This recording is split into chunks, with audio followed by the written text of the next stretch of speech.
Morning, folks. ETOLS is coming back. Don't you won't see how. It hasn't been announced. The only indication we've got is that Cyril wants to build smart cities, and smart cities require road infrastructure. Road infrastructure require highways and servicing channels to service these smart cities. And there's no money for servicing or to build this, so that will come from loans, and loans have to be serviced, and the government have wasted all our money. So it's going to come out of ETOLS, I guarantee you. ETOLS was left unchecked. All political parties and organizations had more than adequate time, all resources to just shut the thing down. Everyone chose not to, and it's going to come back now and bite everyone in the arse. The ETOL system does not run on an 80% compliance system or rate. It can run on a 30% compliance rate. I did those numbers years ago. I actually had arguments with Outer at the time, where their actuaries came back with an 80%, and I did some models, and I was convinced that it came back on a 30%, and it's a tax revenue. It's a tax machine. So 30% what they had in terms of what has been paid now, they've allowed it to run. So they needed it for it. Road infrastructure is part of a thing called the United Nations Agenda 21 program. Smart cities are the same thing. Now, as a South African, I'm deeply disappointed in our government and political parties. We're using European and first world models to try and uplift our own people. South Africa is different. Africa is different. Why not use African solutions for African people?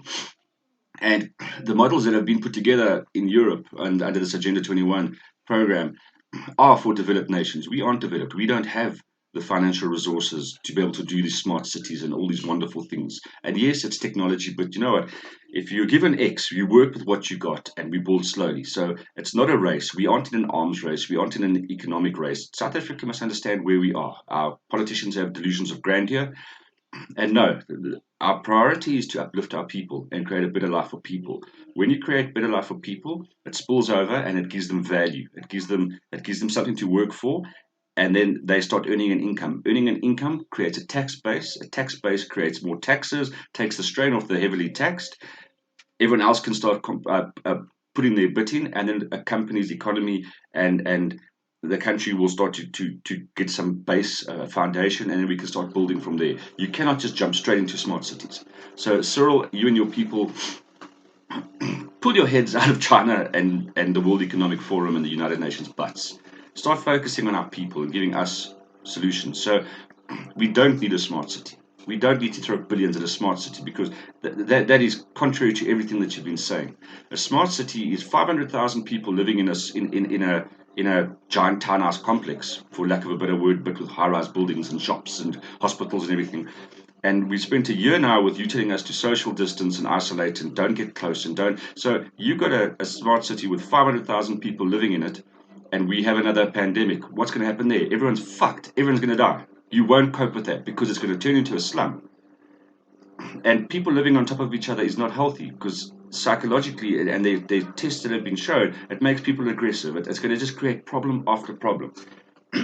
Our country are not begging for smart cities. Our people are begging for land and for pride and for honor and for just something to have as their own. Apartheid robbed so much from so many people. Putting them in a smart city is not going to give that back to them. We're doing this expropriation now of land without compensation. Part of the Agenda 21 program, as I understand it, is also taking people off land and putting them into smart cities and putting them into urban areas. That might work overseas, but South Africa has so much land. We've got such a beautiful climate. We've got ecotourism. We've got so much that we can actually just thrive and build off, but you ignore it. We'd rather give our mining licenses to overseas companies to plunder our lands. It's pointless.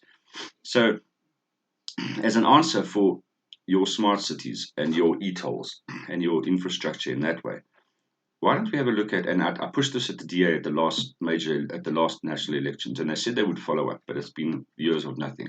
Why don't we push it regenerative farming? So, and this is going to be very summarized, but if you want, get in touch and we can dig down into this deeper, because there's lots of literature and studies.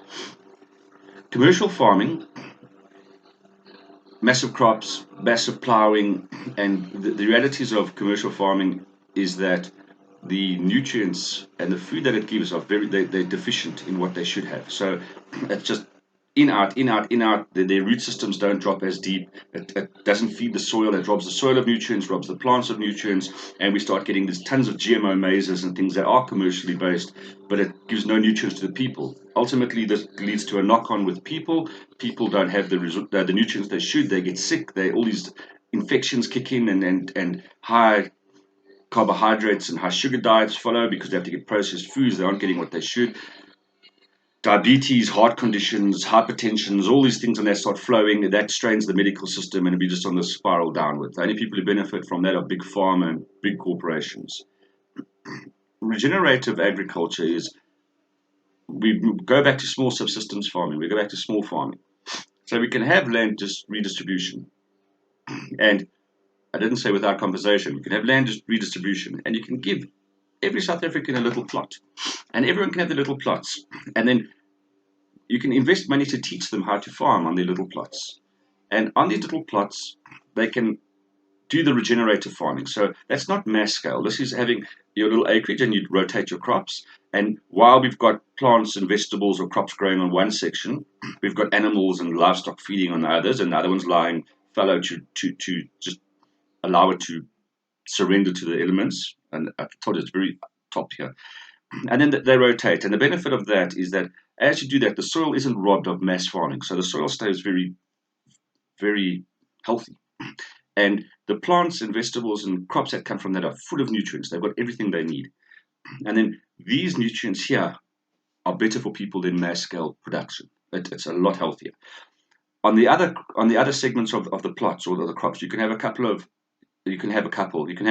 a few livestock grazing. And the good thing about that is that cows and livestock that graze on grass-fed beef, grass-fed mutton, they are a lot full of minerals and resources and nutrients than the cows and the things we have in mass-produced farming. So we have mass production, and they're fed grains and crap, and then the cows get fat quickly, and they're unnatural, full of antibiotics. But besides the antibiotics, they lack key nutrients like vitamin K2, which is essential for our heart health.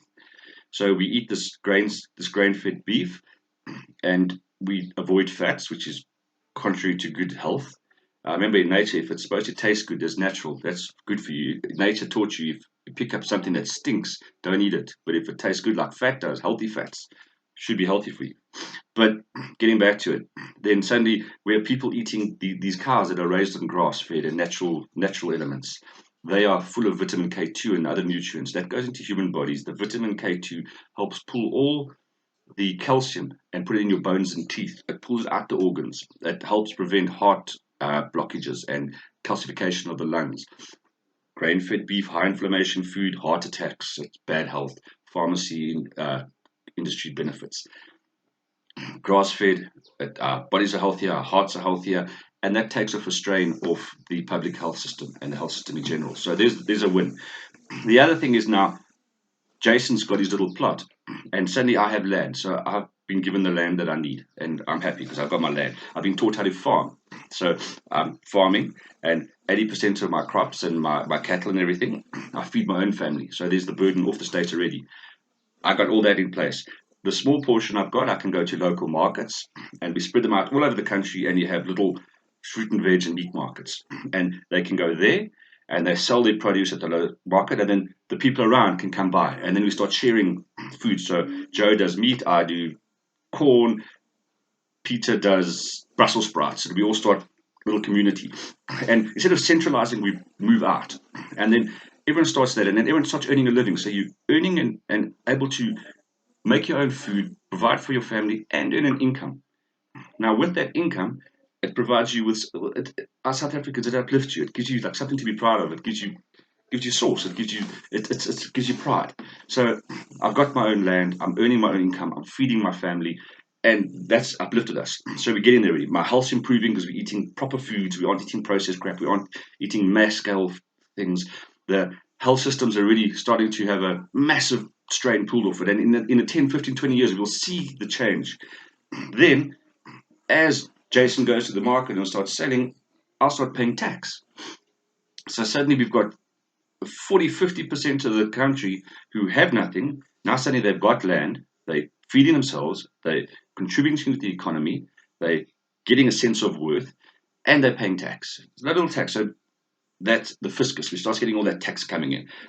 That should bring crime down. That should bring poverty down. That should suddenly our strained tax base who are supporting everyone, that can stop being strained. We'll stop having this flow of intellectual capital and people out of the country because they'll want to stay. Like I said, crime goes down. These people start paying tax. That local tax in those local areas can start paying for local roads and local infrastructure development. And instead of centralizing into a smart city that's just slums or will end up as slums, we've got all this place all over the country now that have these little developments popping up. And the developments can start supporting themselves. And the developments can start becoming little infrastructure and little towns and little villages. And we leave it at that. You don't have to get bigger than that because people are happy and they spread out and they're healthy and everyone is uplifted. Now, what that does as well is that provides a web. And we've got this magnificent tourism infrastructure and game farms and everything. So in between them, the shit thing about South Africa is getting from one place to the next. It's like a long road, and people worry about crime, and people worry about breaking down. And so in between these places, as you're going from one game farm on the west to a game farm on the east, or anywhere in between cities, there's a web of little micro industries and micro farms and guest houses and bed and breakfasts and lodges and everything in between it. And you can make a road trip. It'll be a pleasure. It won't be a long ass haul from Cape Town to Joburg and back. You can make that your week trip and spend 2 days here and that trip. And then as you go along, there's all this interaction and feeding of the economy. Everyone's uplifted. Healthier food supply. Healthier food supply means healthier people, means lack of strain on the healthcare system, more taxes, more people involved, lower crime. And then the overarching thing above that is for all you bunny huggers and greenies out there. Regenerative farming is the only proven farming method that sequesters carbon dioxide back into the soil cycle or the environmental cycle. So mass farming just plunders the soil and we lose everything. Regenerative farming actually pulls carbon dioxide into the system again. So I don't have a problem with carbon dioxide. I don't think man, with the carbon dioxide being less than 1% of the atmosphere, I don't think mankind has an impact on carbon dioxide levels. I think we have a huge impact on pollution levels. All the treaties we've signed reduce carbon dioxide levels, which again is it's corporations just looking for a reason to get out of it. But there's nothing on pollution. So again, the more carbon dioxide in the system, in the cycle, the bigger the plants, the better the vegetation, the healthier the environment. And then regenerative farming, we're pulling this back in. Now, we've got all these little communities. Everyone's paying their tax. Everyone's creating healthy soil. Everyone's pulling carbon dioxide back into it. This money is enabling and building little pop-ups everywhere. Crime goes down, upliftment occurs, strain on Eskom starts disappearing because around all these areas we'll start having private little power production areas. We'll have our own little feeding system, so there isn't a centralized area. Centralization doesn't work. The moment a government or anyone starts speaking about centralization of power, that is because people are playing God. They want to run everything. They want it at the top and we'll control everything down. It's not meant to be that way. You can go back to one government, but they allow states and cities and stuff to manage their own affairs. So you elect your local mayor, and your local mayor is responsible for that area. And that creates accountability as well, because if that mayor starts fucking up and being corrupt and everything, we get rid of that mayor because he's in charge of our area, not the state. We get rid of him. We get rid of him. We get rid of him. The government just provides security and an overarching or a blanket across it to just manage that from a removed point of view. They're there to enforce the constitution. At ground roots and local area, we've got our own people running things and we elect our people to run us there. And then every single city or candidate within a specified framework can have their own laws and own requirements. And that also solves a lot of cultural issues as well, because we've got a lot of Zulu people in Natal and their culture says X, and we've got a lot of Cape Townians in the Cape Town and they need that, and Jason and his people need that. So every area, when a demographic comes together and they're all of equal interests because farmers are interested in this and businesses are equal in that, and then they can create their own rules and manage it from there. But this all stems back in moving away from centralization and smart cities and all these wonderful new world things, which we don't really need. Our cities will stay the way they are, and we can have smart in a city and we can have first world in a city, but you cannot leave an uneducated, burdened mass behind, because all that the government are saying when you centralize power and you do a smart city is they're saying, everyone, you are cattle and we're putting you in here. We aren't uplifting you. It's not going to raise anything. Let the people there start where they are. And in South Africa, understand we're at different equality levels. And apartheid created these equalities. And I'm not going to argue that. It's true. But then at least the educated people and the more developed people, and I use that loosely, and I don't mean to offend, but city people can carry on with technology. And then people who are in the more rural areas, instead of taking these poor guys here and saying you're forced to operate at this level here, which is humiliating to them, which it's collapsed. It's like our government with cadre deployment.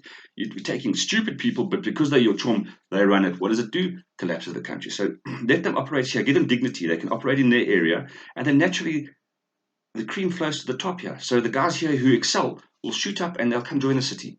That's how civilizations always work. That's natural development. The guys who aren't, they still have dignity. They still earn a living. They've still got their land, and everything's good. Everyone's healthy. Everyone is prosperous. And then a country can grow like that. It doesn't have to all develop at the same pace. That's called centralization, European crap.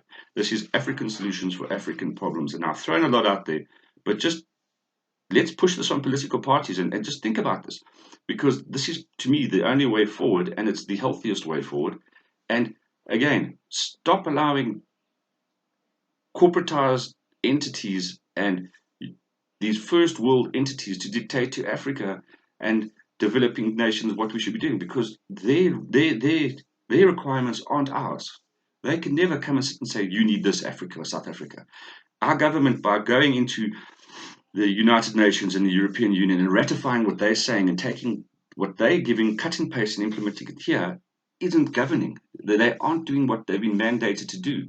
They were mandated to uplift our people with our own solutions for our people, not to take a first world European system and go, here, plug it into Africa, because that will never work. And then the more they can smile and go, we're going to have wonderful cities, the only people who benefit from that wonderful is going to be that little ruling elite, that little percentage of catered employees and the very wealthy, the top of the pile. They're going to benefit from all this because they're still going to live behind their big walls, security, everything, and they'll carry on. The people suffer.